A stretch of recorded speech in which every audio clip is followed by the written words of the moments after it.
हिंद, जय भारत। एक बार फिर से स्वागत करता हूं आप सभी लोगों का आपके अपने चैनल लोन हेल्प इंडिया में। और आज का जो ये सेशन होने वाला है ये है एसबीआई बैंक के जो नोटिस आ रहे हैं लेक्स क्लैड की तरफ से उसके ऊपर में। जी हाँ, बहुत सारे लोगों को, बहुत सारे सब्सक्राइबर्स को लगातार ये कंपनी नोटिस भेज रही है। तो आज हम इस नोटिस के बारे में डिटेल में बात करने वाले हैं, तो ध्यान से इस वीडियो को आप लोग एंड तक ज़रूर वॉच कीजिएगा। ये वीडियो काफ़ी आप लोग के लिए इंपॉर्टेंट है। आप मेरे साइड में जैसा कि देख रहे होंगे एक कंपनी है जिसका नाम है लेक्स क्लैड। ये एक प्राइवेट इंस्टीट्यूशन है जहाँ से बार बार आपको एसबीआई से नोटिस मिल रहे होंगे और बार बार नोटिस मिलने से काफ़ी लोग परेशान हैं, काफ़ी लोग टेंशन में आ चुके हैं। तो वो टेंशन दूर होगी अगर ये वीडियो आप लास्ट तक वॉच करते हैं। अगर चैनल पे पहली बार है और चैनल को सब्सक्राइब नहीं किया है तो चैनल को सब्सक्राइब कर लीजिए। सबसे पहला जो पेज होगा इसमें सिर्फ और सिर्फ आपकी डिटेल्स लिखी होंगी कि आपका क्या नया नाम है, क्या ईमेल आईडी है, ये सारी डिटेल्स होंगी। इसके अलावा यहाँ पे एक जो सब्जेक्ट लिखा है वो देखना हमें इम्पोर्टेंट है।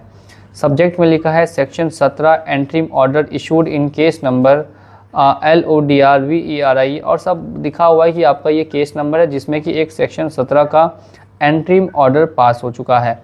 इसके अलावा क्या है देखेंगे, आर्बिट्रेशन का मैटर है।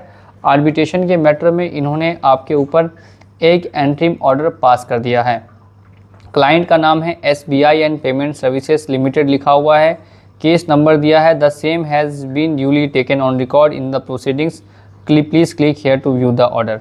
तो यहाँ पे क्लिक करने के बाद आपको ऑर्डर दिखता है और मैं अभी आपको तुरंत ऑर्डर भी दिखा रहा हूँ। आपको स्क्रीन पर दिख रहा है ये साफ साफ आपको मैंने एक ऑर्डर में आपको दिखा रहा हूँ SBI का। तो चलिए इस ऑर्डर को हम लोग ये करके देखते हैं, इसमें पॉइंट्स वगैरह देखेंगे।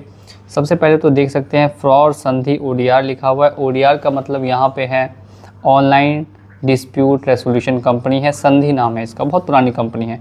इसी का एक यहाँ पे ये संधि के द्वारा पास किया गया ऑर्डर है जिसमें कि डिटेल्स सबसे पहले तो आपको मेंशन की होगी interim order under section 17 of the arbitration and constellation act 1996।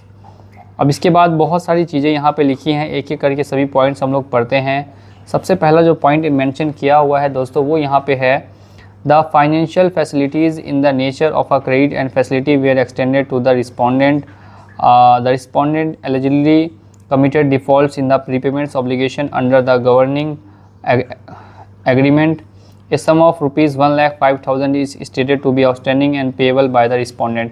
यानी कि बताया गया है कि जो रिस्पोंडेंट है यानी जिसने लोन लिया है उसके पास इतना डिफ़ॉल्ट है। काफ़ी ज़्यादा रिमाइंडर्स जाने के बाद भी उसके द्वारा पेमेंट नहीं किया गया और पेमेंट नहीं करने के बाद इन्होंने ये जो ऑर्डर है इसे पास कर दिया है। और इस पास ऑर्डर करने के बाद जो इसमें मेन चीज़ें हैं, बहुत सारी चीज़ें लिखी हुई हैं, लेकिन जो इसमें मेन प्रॉब्लम लिखा हुआ है वो ये है जिससे कि लोगों को परेशानी हो रही है कि उनके ऊपर जो है अवार्ड पास होने के बाद यहाँ पे देख सकते हैं क्या लिखा है। ये मैं आपको डिस्क्लोज़र दिखा देता हूँ। Disclosure of assets and financial particulars कि 7 डेज़ के विदिन आपको प्रिंसिपल बैंक अकाउंट की डिटेल्स देनी है, सैलरी अकाउंट की डिटेल्स देनी है, एम्प्लॉयमेंट डिटेल्स देनी है, इमूवेबल प्रॉपर्टीज़ है तो उसकी डिटेल देनी है, material movable and financial asset, fix deposit, demat holdings, investment, ये सारी चीज़ें इन्होंने लिखी हैं। और बहुत सारी चीज़ें लिखी है link with the pan of the respondent bearing number इतना इतना in the name of respondent. और ये सारी चीज़ें बार बार ये करके आपको भेज रहे हैं और भी बहुत कुछ इसमें मेंशन किया है। तो क्या ये इसको इन्फोर्स कर सकते हैं? क्या ऐसा हो सकता है कि जो आपका पैन नंबर है उससे रिलेटेड जितने भी FDs हैं, जितने भी डिपॉजिट्स हैं, उन सभी को ब्लॉक कर लिया जाएगा? ये एक बड़ा सवाल है। देखिए आपने लिया है एक छोटा मोटा क्रेडिट कार्ड SBI का क्रेडिट कार्ड लेकर आपने कर दिया डिफ़ॉल्ट करने की प्रक्रिया में ये काफ़ी समय से ट्राई करते हैं आर्बिट्रेशन करने का, लेकिन वो आर्बिट्रेशन इनका सक्सेस नहीं हो पाया क्योंकि काफ़ी जो हमसे खासकर जुड़े लोग हैं उन्होंने तो बार बार ऑब्जेक्शन दे दिया। ऑब्जेक्शन देने से उनका जो मेन प्रॉब्लम था कि वो पैसा रिकवर करेंगे, वो पैसा रिकवर नहीं हो पाया। तो जब वो पैसा इनसे रिकवर नहीं हो पाया तो इनके मन में फिर से सवाल है कि हमारा पैसा तो अभी रिकवर नहीं हुआ, तो ये रिकवर कैसे होगा? तो इसी पैसे की रिकवरी के लिए इन्होंने एक कंपनी संधि नाम की है, उसके साथ लेक्स क्लैड वगैरह को मिला के 3-4 नोटिस लगातार भेज दिए और लास्ट में एक एंट्रीम सेक्शन 17 का ऑर्डर पास करके लोगों के मन में डर बैठा दिया कि अब हम आपकी इमूवेबल प्रॉपर्टी, आपके पैन कार्ड से लिंक जितने भी बैंक अकाउंट्स हैं, जितने भी फिक्स डिपॉजिट्स हैं, उन सभी को फ्रीज़ कर लेंगे और अब आपके पास कुछ भी नहीं बचेगा। देखिए कहने और करने में बहुत बड़ा अंतर होता है। मैं फिर से बता दूं, कहने और करने में बहुत बड़ा अंतर होता है। इन्होंने भले ही ऐसा आपके साथ कह दिया कि ये आपके साथ ऐसा ऐसा करेंगे, लेकिन ये अगर होगा या नहीं होगा, ये सबसे बड़ा सवाल है। तो देखिए यहाँ पे अभी तक बिल्कुल भी चांसेस नहीं है कि ये आपके SBI अकाउंट में अगर कुछ आपने होल्डिंग्स रखी है, SBI से रिलेटेड कुछ भी है, तो फिर प्रॉब्लम आपको आ सकती है।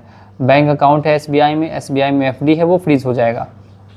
अदर बैंक्स की अगर बात करें तो अदर बैंक्स का अभी ये पास नहीं करा पाएंगे। अभी तक जितने भी लोगों के ऊपर इन्होंने आर्बिट्रेशन किया है, किसी का भी अदर अकाउंट्स में पास नहीं किया गया। आप अपना SBI का अकाउंट यूज़ नहीं कर सकते। अदर अकाउंट्स अगर आपके पास है तो उसको आप एज़ यूजुअल यूज़ कर सकते हैं। और ऐसा कुछ भी नहीं है कि आपके जितने भी प्रॉपर्टीज़ में जो भी हैं, इमूवेबल प्रॉपर्टीज़ है, जो भी एसेट्स हैं, उन सभी को ये अटैच कर देंगे और उससे आपका पेमेंट रिकवर करेंगे। तो ऐसा यहाँ पे दोस्तों कुछ भी नहीं होने वाला। ये इन्होंने जो चीज़ें हैं वो लिख कर आपको भेजी हैं ताकि आप इनको पढ़ के अपने अंदर एक ज़्यादा से ज़्यादा डर पैदा कर सकते हैं। ज़्यादातर चीज़ें जो लिखी जाती हैं वो डराने के लिए लिखी जाती हैं। इन रियलिटी में इतना आसान नहीं है एग्जीक्यूशन करके और जो है आपकी संपत्ति को अटैच कर लेना। तो जिनके पास भी ये नोटिस आया है उनको कुछ नहीं करना।